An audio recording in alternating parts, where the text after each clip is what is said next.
नमस्कार मित्रमैत्रिणींनो, माझं नाव डॉक्टर संध्या गव्हाणे आणि माझ्या ह्या चॅनलमध्ये तुमचं सगळ्यांचं स्वागत। मी एक कॅन्सर सर्वायव्हर पण आहे। कॅन्सरच्या ज्या ट्रीटमेंट आहेत त्याच्यामध्ये सगळ्यात महत्त्वाची जी ट्रीटमेंट आहे ती म्हणजे सर्जरी। त्याच्याबद्दल आपण आज बोलणार आहोत। या व्हिडिओमध्ये तुम्हाला सर्जरीबद्दल तर माहिती मिळेलच मिळेल। सर्जरीमुळे स्टेज 4चा कॅन्सरसुद्धा कसा दुरुस्त होऊ शकतो हे मी सांगणार आहे। त्यामुळे हा व्हिडिओ शेवटपर्यंत पूर्णपणे पहा। कॅन्सर पेशंटची जेव्हा सर्जरी ठरवली जाते तेव्हा त्याचं वय काय, कॅन्सर कुठल्या अवयवामध्ये आहे, कुठल्या टाईपचा आहे, कुठल्या सब टाईपचा आहे, कुठल्या स्टेजचा आहे आणि कुठल्या ग्रेडचा आहे, असे बरंच काही बघितलं जातं। आपल्याला माहितीच आहे की कॅन्सरच्या 4 स्टेजेस आहेत। बहुतेक सगळ्या स्टेजेसमध्ये कॅन्सर सर्जरी होते। स्टेज 1 आणि स्टेज 2 असतो, त्याच्यामध्ये कॅन्सर हा लोकल असतो, म्हणजे एकाच ऑर्गनमध्ये असतो।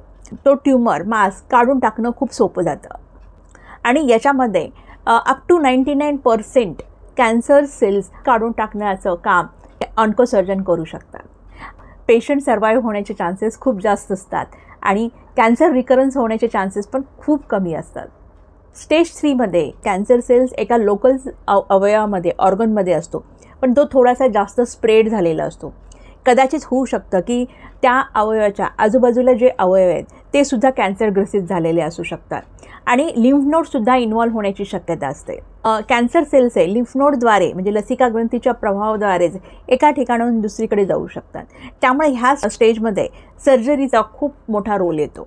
याच्यामध्ये ऑन्कोसर्जन हे पाहतात की जो मेन भाग आहे, जिथे जो कॅन्सर आहे तो भाग म्हणजे ते अवयव ते काढून टाकतातच, पण सोबत त्यांना जशी अशी शंका येते की त्याच्या आजूबाजूचे जे अवयव आहेत त्याच्यामध्ये कॅन्सर असू शकतो किंवा त्यांना विजिबल दिसतोय, तर तो पार्टसुद्धा ते काढून टाकतात आणि सोबत लसिका ग्रंथी लिम्फ नोड्स पण काढले जातात।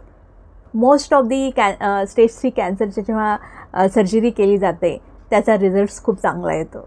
पेशंट सर्वाईव्ह होण्याचे चान्सेस पण खूप जास्त असतात। आता स्टेज 4मध्ये साधारण ऑन्कोसर्जन सर्जरी प्रिफर करत नाही, कारण स्टेज 4मध्ये कॅन्सर हा शरीरात पूर्ण पसरलेला असतो आणि व्हायटल ऑर्गनमध्ये सुद्धा गेलेला असतो। त्यामुळे फक्त लोकल ठिकाणची सर्जरी करून उपयोग नसतो। पण समजा अशा काही ठिकाणी कॅन्सर पेशंटला कॅन्सर आहे ज्याच्यामुळे त्याला खूप त्रास होतो आहे, वेदना होत आहेत, म्हणजे समजा कोलनमध्ये त्याला ट्यूमर आहे आणि त्याच्यामुळं त्याला ऑब्स्ट्रक्शन्स होतं आहे आणि तिथून ब्लिडिंग होती आहे, खूप पेन होतं आहे। अशा वेळेस तिथे सर्जरी केली जाते आणि तो ऑर्गन आणि ते ट्यूमर लिजन पूर्ण काढून टाकला जातो। पण याच्याने कॅन्सर पूर्णपणे शरीरातून निघून जात नाही, फक्त तो त्या पार्ट पुरताच निघून जातो। ही सर्जरी मुख्यतः पॅलेटिव्ह सर्जरी म्हणून केली जाते, ज्यामुळं पेशंटला त्याचे जे सफरिंग, त्याच्या ज्या वेदना असतात त्यापासून आराम मिळतो आणि थोडंसं तो कम्फर्टेबल लाईफ जगू शकतो। ॲब्डॅमेनवर असं एक कव्हर असतं, आपल्या पोटावर एक कव्हर असतं, ज्याच्यामुळे आपले जे ऑर्गन्स असतात म्हणजे लिव्हर आहे, स्प्लीन आहे, पॅनक्रियाज आहेत, मोठे आतडे, छोटे आतडे, युटेरस, प्रोस्टेट, ब्लॅडर, ह्या आवरणाने ते कव्हर केले जातात। तर ह्याला म्हणतात पेरिटोनियम। जर ॲब्डोमेनमध्ये आणि पेरिटोनियममध्ये जर कॅन्सर सेल्स असतील त्यावेळेस एक सायटोरिडक्टिव्ह सर्जरी केली जाते। सायटोरिडक्टिव्ह सर्जरी किंवा ह्याला डिबल्किंग सर्जरी पण म्हणतात। यामध्ये एक मोठा इन्सिजन घेतला जातो। ते सगळे ऑर्गन्स आहेत त्यामध्ये जिथे जिथे विजिबल कॅन्सर सेल्स दिसतात ते एका सर्जरीमधून काढून टाकण्यात येतात। ही सर्जरी खूप एक्सटेन्सिव्ह असते, हाय रिस्क असते आणि खूप वेळापर्यंत चालू असते। म्हणजे ह्या सर्जरीसाठी पेशंटचा फिटनेस खूप महत्त्वाचा असतो, पेशंटचं हेल्थ खूप महत्त्वाची असते, कारण एवढ्या मोठ्या प्रकारची सर्जरी झेलणं आणि त्याच्यामधून रिकवर होणं हे थोडंसं डिफिकल्ट असतं। त्यामुळं ह्या सर्जरीसाठी ऑन्कोसर्जन हे ठराविक पेशंटला सिलेक्ट करतात, म्हणजे हे रँडमली सगळ्या पेशंटवर ही सर्जरी केली जात नाही। या सर्जरीसोबतच थेरपी दिली जाते, त्याला हायपेक म्हणतात, हायपरथर्मिक इंट्रापेरिटोनियल किमोथेरपी। एका मशीनद्वारे ॲब्डोमेनच्या कॅव्हिटीमध्ये त्या ट्यूब सोडल्या जातात, त्याच्यामधून गरम असं किमोथेरपीचं औषध आहे ते त्या ट्यूबमधून ॲब्डोमेन कॅव्हिटीमध्ये पेरिटोनियममध्ये ते सर्क्युलेट केलं जातं। यामुळे काय होतं की आधी सर्जरी केलेली असते आणि त्याच्यातून जे काही विजिबल कॅन्सर सेल्स आहेत, मास आहे, लिजन आहे, ते सगळं काढून टाकलेलं असतं। हे जे किमोथेरपीचे ड्रग्ज असतात ते ॲब्डोमेनमध्ये सगळीकडे पसरतात आणि मायक्रोस्कोपिक लेवलवरचे जे विजिबल असे कॅन्सर सेल्स नाही आहेत त्या कॅन्सर सेल्सला पण ते मारून टाकतात। यामुळं पेशंटच्या शरीरामधून मॅक्झिमम कॅन्सर सेल्स हे निघून जातात.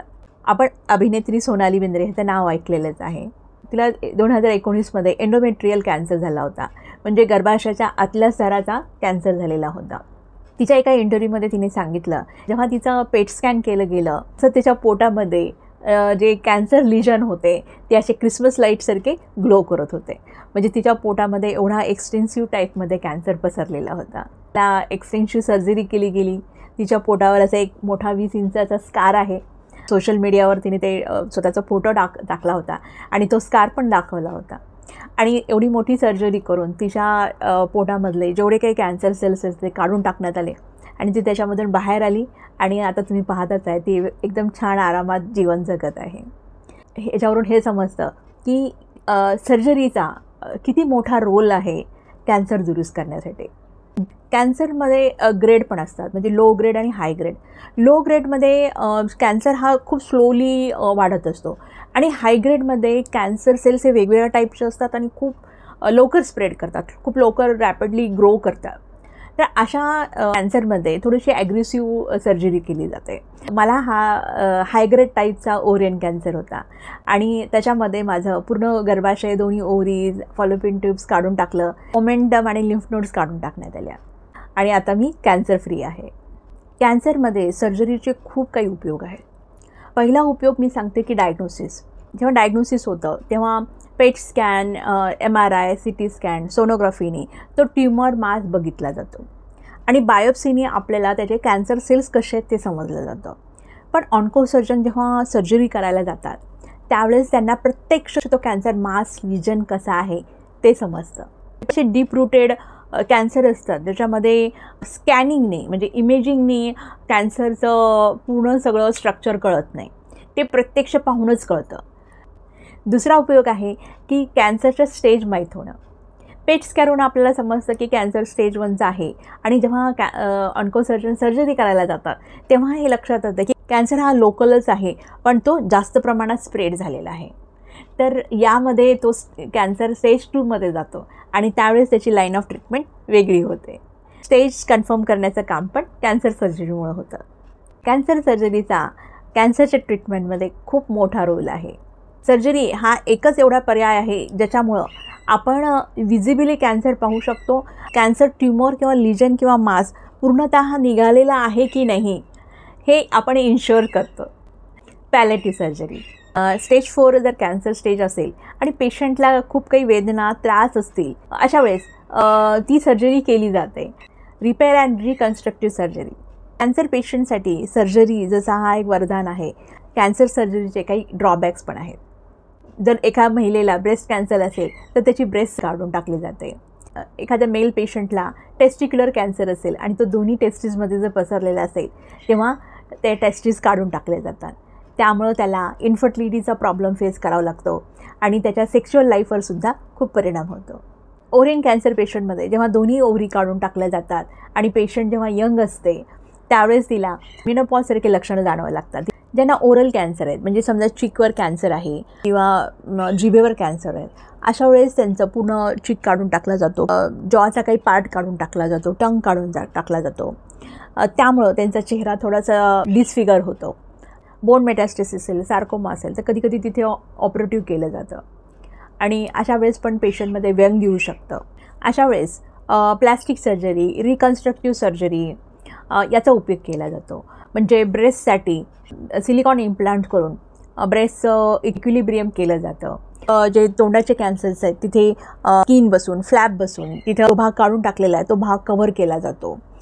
त्याचे काही इन्सिजन्स असतील तर तिथे प्लास्टिक सर्जरी केली जाते. जेव्हा एखादी महिला पॅस्मेअरसाठी जाते आणि तिथं समजतं की स्टेज 0चा म्हणजे प्री कॅन्सर स्टेज आहे त्यावेळेस युटेरस काढून टाकलं जातं. ही एक प्रिव्हेंटिव्ह सर्जरी आहे. तसंच काही फॅमिलीमध्ये ब्रेस्ट कॅन्सरची एक स्ट्रॉंग हिस्ट्री असते आणि त्याच्यामध्ये ब्रेस्ट कॅन्सर होण्याचं एक जनुक असतं, म्हणजे जीन असतं, त्याला BRCA1 BRCA2 म्हणतात. तर अशी जेव्हा हिस्ट्री असते त्यावेळेस त्यांचं ब्रेस्ट काढून टाकले जातात आणि हे प्रिव्हेंटिव्ह सर्जरी असते. म्हणजे पुढं कॅन्सर होऊन तिच्या जीवाला धोका होण्याच्या आधी ते ब्रेस्ट रिमूव्ह केले जातात. सर्जरीसुद्धा वेगवेगळ्या प्रकारच्या असतात. ओपन म्हणजे लॅप्रोटॉमीनी मोठा इन्सिजन घेऊन पण सर्जरी होते. की होल किंवा लॅप्रोस्कोप म्हणजे त्या भागामध्ये छिद्र करून त्याच्यामध्ये लॅप्रोस्कोप टाकून त्याद्वारे जी सर्जरी केली जाते त्याला लॅप्रोस्कोपिक सर्जरी म्हणतात. तर आजकाल रोबोटिक सर्जरीसुद्धा खूप फेमस होत आहे. त्याच्यानंतर लेझर सर्जरी असते, क्रायो सर्जरी असते, रेडिओ फ्रिक्वेन्सी ॲब्लेशन ज्याला म्हणतात अशी पण एक सर्जरी असते. स्टेरिओटॅक्टिक रेडिएशन थेरपी म्हणतात. त्याच्यामध्ये रेडिएशन देण्याची जी पद्धत असते ती एवढी शार्प कटिंग एज थेरपी असते की सर्जरीसारखं म्हणजे तिथला जो ट्यूमर आहे व्हॅनिश होऊन जातो. मी आता थोड्या वेळापूर्वी कॅन्सर सर्जरीचे काही ड्रॉबॅक आहेत याबद्दल बोललेली आहे. मला तुमच्या मनामध्ये ऑपरेशन किंवा सर्जरीबद्दल निगेटिव्हिटी नाही आणायची, पण काही तथ्य माहीत असणं खूप गरजेचं आहे. आणि हे सुद्धा खूप खरं आहे, कुछ पाने के लिए कुछ खोना पडता है. आणि कॅन्सरसारख्या आजारापासून आपण दुरुस्त होतो आहे आणि त्यासाठी एखादं ऑर्गन आपल्या शरीरातून काढून टाकलं जातं आहे, तर मलाच वाटतं की हा सौदा खूप फायद्याचा आहे.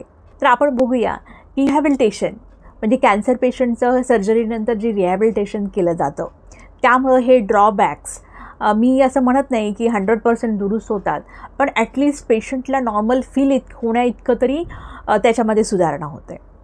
तर जसं आपण प्लास्टिक सर्जरीबद्दल बोललोच आहे. ओरल कॅन्सरमध्ये फ्लॅप बसून रिकन्स्ट्रक्टिव्ह सर्जरी केली जाते, म्हणजे सिलिकॉन इम्प्लांट करून ब्रेस्ट बसवलं जातं, एम्प्युटेशन होते, त्याच्यामध्ये आर्टिफिशियल पार्ट बसवले जातात. त्याच्या मेल पेशंटमध्ये कॅन्सरमुळे त्याचं टेस्टिस काढून टाकण्याचा निर्णय होतो, तर त्या पेशंटच्या इच्छेनुसार त्याचे जे स्पर्म्स आहेत ते फ्रीज करून प्रिझर्व केले जातात. आणि त्याला जर टेस्टोस्टेरॉन हा हार्मोनशी कमी होत असेल, टेस्टोस्टेरॉनचं इंजेक्शन्स किंवा इतर काही जसं जेल पॅचेस असं देऊन त्याच्यामध्ये जे लॉस ऑफ लिबिडो आहे म्हणजे सेक्शुअल हेल्थ त्याची जी कमजोर झालेली आहे त्याच्यावर काम केलं जातं. ज्या महिलांना ओव्हरीज काढून टाकल्यामुळं मेनोपॉजची लक्षणं दिसायला लागतात त्यांना हॉर्मोन रिप्लेसमेंट थेरपी दिली जाते. अशा महिलांना जर मूल हवं असेल तर ते एक डोनरकडून एक घेऊ शकतात आणि त्यांना प्रेग्नन्सी राहू शकते. ज्या महिलांचे एंडोमेट्रियल कॅन्सरसाठी युटरस काढून टाकलेले आहे त्यांना मूल हवे असेल तर सरोगसी किंवा दत्तक घेणे हा पर्याय आहे. ओरल कॅन्सर सर्जरी करताना किंवा रेडिएशन थेरपीनंतर जे पेशंटला नीट बोलता येत नाही, गिळायला त्रास होतो, त्यांना सिव्हिअर म्युकोसायटिस झालेला असतो, अशा वेळेस फिजिओथेरपिस्ट स्पीच थेरपिस्ट त्यांना मदत करू शकतात. पेशंटला खायला गिळायला त्रास होतो, अशा वेळेस नाकातून आरटी टाकून त्यांना पॅरेंटल न्यूट्रिशन म्हणजे बाहेरून पातळ द्रव पदार्थ हे त्यांच्या पोटामध्ये सोडले जातात. सध्या ऑपरेशनच्या खूप लेटेस्ट टेक्निक्स निघालेले आहेत. अनेस्थेशियामध्ये पण खूप ॲडव्हान्समेंट झालेले आहेत. त्यामुळे ड्युरिंग आणि आफ्टर सर्जरी पेशंटला काही त्रास होत नाही, पेशंट एकदम कम्फर्टेबल असतो. त्यामुळे ज्यांना कुणाला ऑपरेशन ह्या नावाने भीती वाटते त्यांनी ती भीती मनातून काढून टाका. तुम्हाला जर सर्जरी ॲडवाईज केली असेल तर तुम्ही त्या टाळू नका, लवकरात लवकर हॉस्पिटलमध्ये जा आणि सर्जरी करा. हा माझा व्हिडिओ आवडला असेल तर जास्तीत जास्त लोकांपर्यंत पोहोचवा, लाईक करा आणि कमेंट्ससुद्धा करा. मी आता खूप चांगल्या चांगल्या विषयावर नवीन नवीन व्हिडिओ बनवणार आहे. आपण नक्कीच भेटू पुढच्या व्हिडिओमध्ये. तोपर्यंत स्वस्त रहा, मस्त रहा. धन्यवाद.